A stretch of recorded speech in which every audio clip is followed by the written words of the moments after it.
up, guys? Wave God Wilcox here. I think when it comes to, especially chipping practice, practicing out of the worst lies possible is so beneficial. And I formulated that growing up on a pretty dicey golf course. You know, you're not always going to get good lies, but it's great to practice out of bad lies. So when you do get the good lies, it's like the easiest thing you've ever done. So when I'm out here, I'm going to find the gnarliest, wettest, tightest, Bermuda grass ideally. Kind of depends on what part of the country you're in, but it also applies to bent grass too. But when you are practicing, it's so essential to do it out of the soppy grossness in the low areas and wherever you're practicing. And honestly, the worse condition the golf course, the better.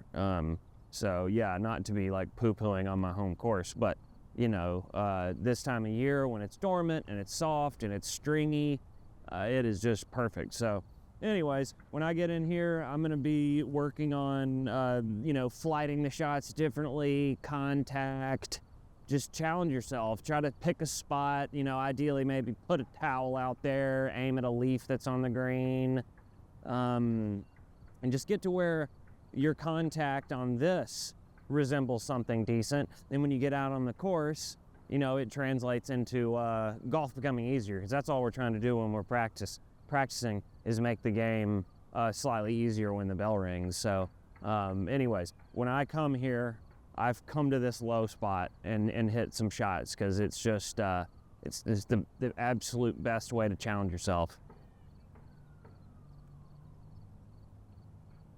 Oh man, hoping that would go in. First shot wetties. So find a little divot, not like a full sandy divot, but find spots that are kind of growing back, and just to see if you can clip it. And it's okay if you can't, because that's what we're practicing for. And talk about getting exposed really quickly. A lot of nice courses in my area have zoysia, and that stuff is like cheating. It's like hitting off artificial turf, and you can like bounce the club into it.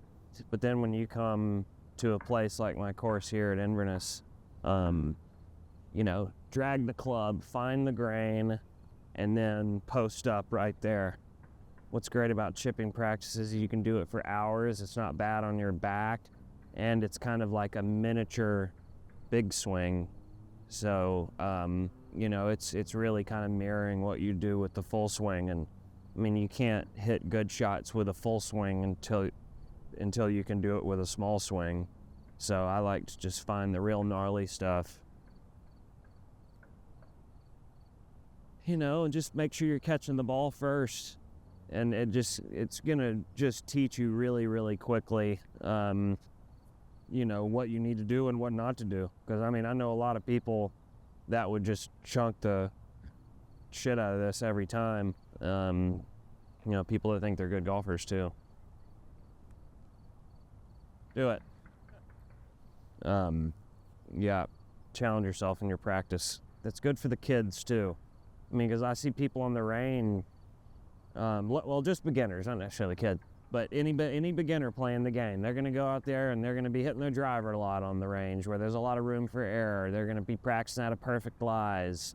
They're going to, just not challenge themselves. And golf's all about making it as hard as you can, because when in the tournaments, when you're a little tense, this is where this practice session is where you're going to benefit the most, in your member guest or state junior, or maybe you're at final stage of Q school this week. But those guys are pretty seasoned. But this is just as good as it gets. Practice out of casual water, like practice out of the gnarliest stuff you possibly can.